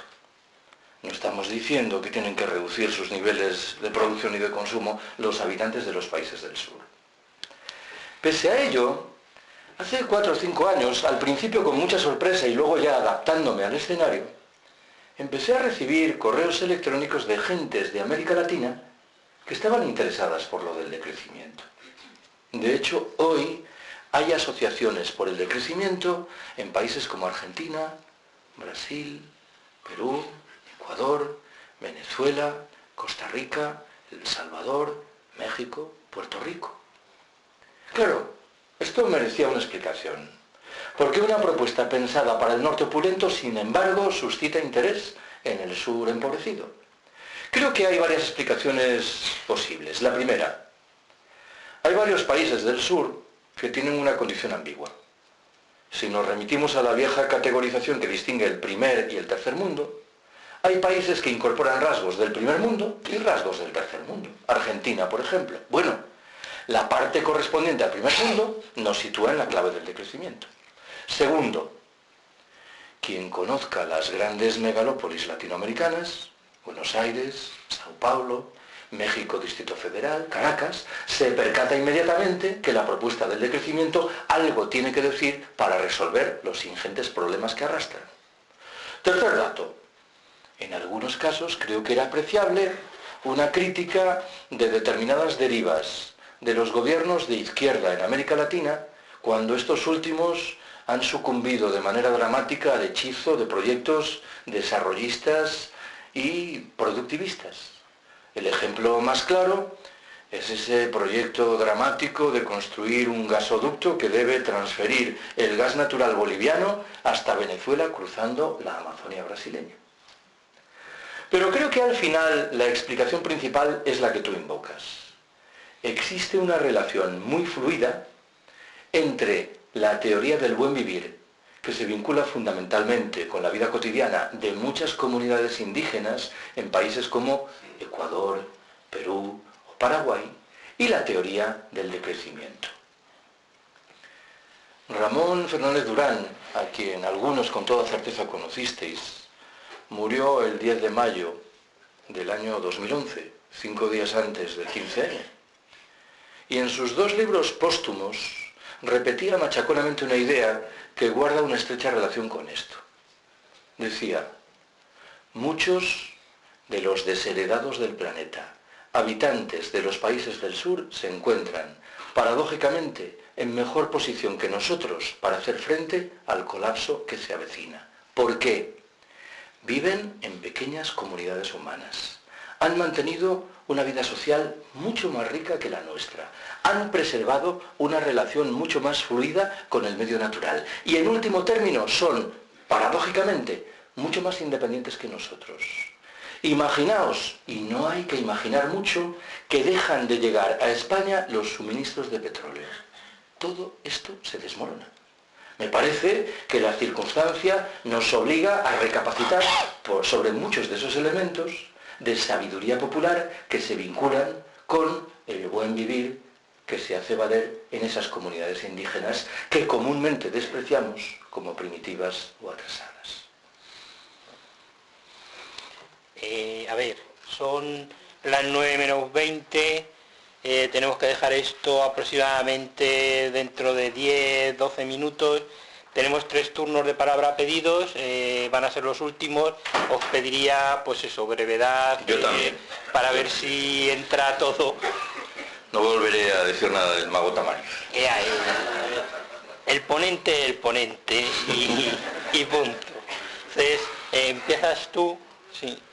Carlos, tu análisis sobre la sociedad capitalista y sus dramas, sobre lo que ha generado el crecimiento, bueno, pues es algo que me parece bastante difícil de discutir.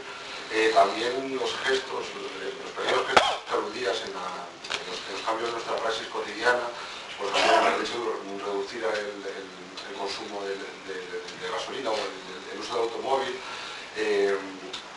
pero cuando estás hablando de nuevas formas de organización de lo común, por así decir, me parece que son maneras de salir de este modelo capitalista en el que vivimos, pero lo que no veo claro es qué mecanismos o qué puentes se puede entender para que haya una expansión de esas formas de organización diferentes al capitalismo. Es decir, que tú vienes aquí a hablarnos y estamos todos de acuerdo, tú seguro que estás rodeado de mucha gente que está con este tipo de teorías, pero hoy aquí somos 200 personas, la mayoría de la gente estará en un centro comercial satisfaciendo sus necesidades creadas básicas, y o sea, yo no veo hasta qué punto, digamos, qué procedimientos pueden generar un cambio transformador en la sociedad a gran escala, al margen de pequeños movimientos que nunca van a parar ese crecimiento con huella ecológica incluida.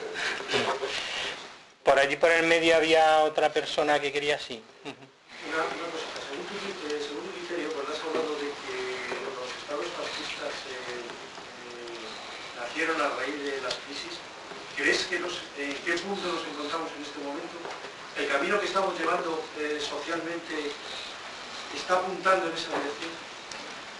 A crear un estado fascista, pero ya puro y duro, en el que todo se criminaliza, sobre todo entre los grupos sociales. Y compañero, rematas tú. Sí, una pregunta un poco crítica. ¿No crees que el decrecimiento puede ser también un poco de soberbia en el aspecto de que estamos dando por sentado de qué es la felicidad para las personas? Porque hay una cosa que discrepo, han dicho, a una persona a lo mejor es más feliz conociendo a una persona que tiene un coche. A lo mejor hay una persona que es muy feliz yendo con una moto a 200 km/h. Bueno, invierto el turno de las preguntas. Sí, en efecto. A ver, si recapacitáis, si recordáis la anécdota del mexicano, tendremos que admitir todos que la anécdota reclama una disección compleja que justifica tu conclusión. Alguien podrá decir, ¿el turista norteamericano es necesariamente infeliz? ¿Obsesionado por multiplicar la actividad económica? Pues no, igual es feliz. Lo que ocurre es que me temo que en esta discusión hay que hilar fino y calibrar cuáles son aquellos elementos de nuestras percepciones que son legítimos y cuáles son aquellos manifiestamente inducidos.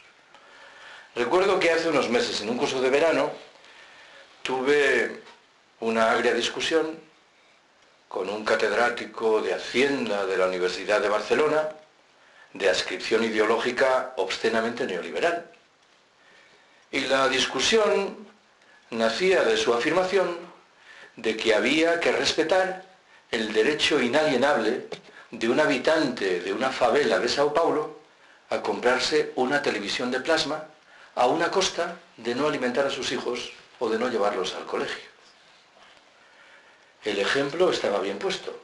Claro, mi réplica fue, la presunta libertad de la que usted está hablando, de ese habitante de la favela, me parece que no es tal. Usted en realidad está defendiendo una libertad, la de empresa y la de comercio. Pero todas las demás no le interesan nada. Está olvidando, curiosamente, que hay una formidable maquinaria publicitaria interesada y bien financiada que obliga, poco menos, a ese habitante de la favela a depositar toda su atención en la compra de una televisión de plasma y a identificar eso con la felicidad. Y lo que usted pretende convencerme de que es una conducta libre, plenamente libre del lado de esa persona, no lo es en absoluto. Dicho esto, que creo que es un elemento central de la discusión, naturalmente que hay divergencias en lo que respecta a qué es la felicidad y a qué es la libertad. Mikhail Bakunin escribió en el siglo XIX que mi libertad termina donde empieza la de los demás. Y esta, curiosamente, no es una percepción que está inserta en la lógica del pensamiento neoliberal, que debemos tener permanentemente presentes. Más allá de lo anterior, un eco de tu pregunta me conduce a algo que de vez en cuando me plantean. Alguien dice, bueno, Carlos, pero esto del decrecimiento puede llegar a ser represivo, No hay ningún lugar para el exceso en el decrecimiento. Una vez le escuché decir a Serge Latouche, el principal teórico del decrecimiento, que el problema de nuestras sociedades es que el exceso es permanente. Si pasásemos a aceptar de manera extraordinaria el exceso, estaría muy bien que asumiésemos que de vez en cuando uno tiene derecho a beberse 12 cervezas. El problema es el ejercicio permanente del exceso. Convirtamos el exceso en la excepción, que es lo que debiera ser, y entonces diremos que sí, que en el decrecimiento hay una voluntad expresa de reconocer también el exceso. El otro día, en un curso en Madrid, al final alguien me dijo, ¿y el decrecimiento qué tiene que ver con la libertad? Esas preguntas me dejan desolado, ¿no? Porque, o con la verdad, ¿no? Pues, no sé. Claro, me imagino que la pregunta no era filosófica. La intuición de quien la formulaba era que nosotros estamos reclamando estrategias de intervención que cancelan libertades elementales. Hombre, claro, esto tiene su gracia, ¿no? Somos nosotros los que cancelamos libertades elementales en un país en el que los beneficios de las grandes empresas siguen multiplicando espectacularmente al mismo tiempo que se arroja hacia la miseria a buena parte de la sociedad. Hombre, pues ojalá cancelemos ese tipo de libertades. Segundo, el análisis de Ameri, el libro que he invocado antes, el darwinismo social militarizado remite, claro, a una nueva forma de fascismo. No nos perdamos mucho en las etiquetas, no sé si el término fascismo es el más adecuado. Entiendo yo que el estadio actual de ese proceso se asienta fundamentalmente en una tramada estrategia de amedrentamiento de la ciudadanía, de generación de temor. El discurso fundamental hoy es, si queréis preservar una parte de vuestros relativos privilegios, a callar y a aceptar esto. Claro, está servida la pregunta de si esta es la primera fase de un proyecto más ambicioso o si por el contrario se va a quedar ahí. Me parece que las cosas pintan mal si no somos capaces de reaccionar con contundencia. Pero al mismo tiempo y en una lectura distinta, tampoco parece que se estén saliendo con la suya en la estrategia de amedrentamiento. Vuelvo a lo del 15M. Sabéis que hay un procedimiento que sé que se aplica también en Toledo, de multas absolutamente irracionales a la gente, claramente encaminadas a que se queden en casa. No sé qué está sucediendo en Toledo, pero en Madrid la gente no se está quedando en casa. Digamos, parece que hay una voluntad expresa de resistir al amedrentamiento. Bueno, cuando se me pregunta qué podemos hacer, yo suelo echar mano de la mejor frase de gallegos que he oído nunca. La historia cuenta que un gaitero de Lugo, un hombre muy viejecito, más de 80 años de edad, fue invitado a un acto sobre gaitas en Asturias. Y en un momento determinado le hicieron una entrevista en una radio local y el periodista le preguntó qué pensaba de Evia, este gaitero asturiano que toca una gaita un poco heterodoxa, semielectrónica, soplando. Y el gaitero de Lugo, que era un viejecito, cabe suponer, tradicional, al que no le gustaba lo que hacía Evia, debió pensar, ¿y qué gano yo con meterme con un colega contra el que por lo demás no tengo nada? Y dio con una frase cuyo empleo recomiendo para salir al paso de preguntas como la tuya. Dijo, pues verá usted, si le digo la verdad, le mentiría. Bueno, vamos a ver. Formulo dos observaciones, ahora en serio. En los circuitos en los que yo me muevo, hay dos posiciones en relación con la cuestión que planteas.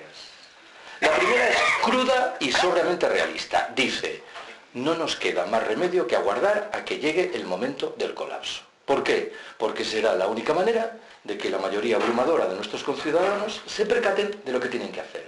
Claro, este diagnóstico es crudamente realista, pero es desalentador. No nos engañemos. El colapso se traducirá por definición en una multiplicación espectacular de los problemas y en una reducción paralela de nuestra capacidad de resolverlos. La segunda de las posiciones es la mía y es la que enuncié antes.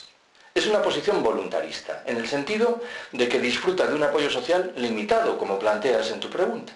Dice, lancémonos ya a construir espacios de autonomía en los cuales procedamos a salir unilateralmente del capitalismo sin pedir permiso a nadie. La confianza que yo tengo, que repito de nuevo que es voluntarista, es que esos espacios de autonomía se irán ampliando y que cada vez habrá más gente que se percate de que los tiros tienen que ir por ahí. Pero admito que este es un proyecto que tiene un horizonte no particularmente claro. Quería formular, sin embargo, lo he dicho hace un momento, otra observación. A ver, vuelvo a lo del decrecimiento. Cuando pensamos en el decrecimiento, inevitablemente estamos pensando en activistas hiperconscientes de movimientos sociales hipercríticos. Es lógico. Pero no desdeñemos la posibilidad de que ciudadanos comunes, que no son activistas de movimientos sociales, en virtud de su experiencia cotidiana, lleguen a las mismas conclusiones que las nuestras. El ejemplo que pongo siempre es el mismo. Hace unos años se tradujo al castellano un libro de un profesor australiano llamado Clive Hamilton. El libro se titula El fetiche del crecimiento. En un momento determinado de esa obra, Hamilton se hace eco de un estudio realizado por la Unión Europea en el mundo escandinavo. Ya sabéis que generalizar lo que ocurre en Escandinavia es muy difícil. Los niveles de cobertura social son mucho más sólidos que los nuestros. El estudio se refiere, sin embargo, a una figura que nos es conocida, la de una persona de cierta edad que pierde su puesto de trabajo, se topa con enormes problemas para encontrar otro nuevo, con la zozobra psicológica consiguiente. Parece que en Finlandia, en Suecia y en Noruega es relativamente común la figura de esta persona que descubre que con una pensión o con un subsidio público, que acaso equivale a una quinta parte de lo que ganaba antes, inmerso en la rueda del modo de vida esclavo, reduciendo significativamente sus niveles de consumo, que puede hacerlo, y peleando por acrecentar su vida social, es infinitamente más feliz de lo que lo era antes. No desdeñemos entonces la posibilidad de que gentes que consideramos muy alejadas de este esquema mental acaben por sumarse con rapidez a lo que estamos defendiendo. He contado muchas veces que en Madrid todos los años recibo una llamada telefónica de un grupo de señoras muy mayores que me invitan a dar una charla. Hace 4 años recibí esa llamada y me preguntaron de qué quería hablarles y dije, quiero hablar del decrecimiento. Y lo cierto es que el día previsto para mi charla yo no tuve tiempo de prepararla. Prepararla significa sentarte un momento a pensar quién te va a escuchar, reorientar los ejemplos, las anécdotas. Les conté a estas buenas señoras lo que os he contado a vosotros. Y lo hice cargado de cautelas. Exageraré un poco, a ver si me van a linchar a la salida. No fue así. Yo creo que estas buenas señoras, claramente situadas en la lógica de la economía de consumo y de la sociedad de consumo, entendieron rapidísimamente lo del decrecimiento. ¿Por qué? Especulo. Volvieron la mirada al decenio de 1950, una etapa por muchos conceptos muy dura de su vida, el franquismo más oscuro, ultramontano y represivo, y sin embargo, el recuerdo que tenían de lo que en su momento llamé sobriedad y sencillez voluntaria era manifiestamente grato. Estoy hablando de un momento en el que un jersey tenía que durar 10 años y en el que era literalmente impensable tirar a la basura un mendrugo de pan. Yo creo que esto lo entiende mucha más gente de lo que pudiera parecer y configura un motivo de razonable esperanza. Lo digo de otra manera. Creo que conservamos dentro de la cabeza una parte razonablemente virgen que, convenientemente estimulada, puede provocar sorpresas. No puedo decir otra cosa. Pues muchas gracias por vuestra asistencia y bueno, ahí tenéis los libros por el que quiera... A precios políticos, por cierto. Sí.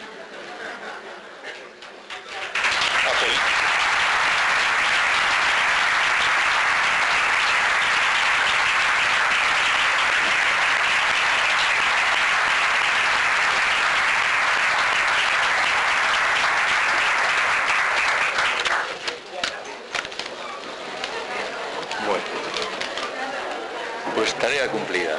Sí.